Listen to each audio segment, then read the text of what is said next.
দর্শক, গাজীপুরের শ্রীপুর উপজেলার শ্রীপুর গোসিঙ্গা আঞ্চলিক সড়কের পটকা নারিশ পোলটির সামনে আকিজ বশির গ্রুপের একটি ট্রাক ঢাকা মেট্রো 22 সিরিয়ালের 5807 একটি গাড়ি নিয়ন্ত্রণ হারিয়ে উল্টে যায়।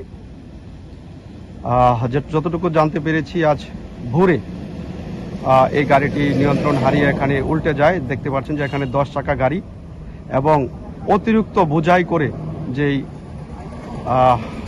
টাইলস যেই মাটি, সেই মাটি ভর্তি করে কিন্তু শ্রীপুরের দিকে যাচ্ছিল। সেখান থেকে সেই গাড়িটি কিন্তু উল্টে গিয়ে এ ধরনের দুর্ঘটনা ঘটে।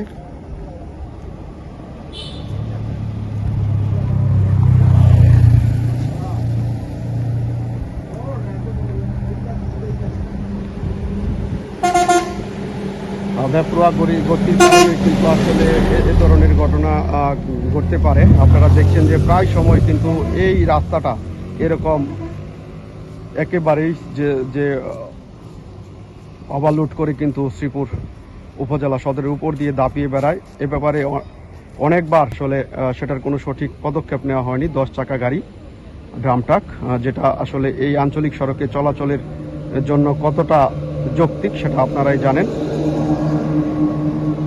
এবং আপনাদেরকে দেখাতে চেষ্টা করছি দর্শক।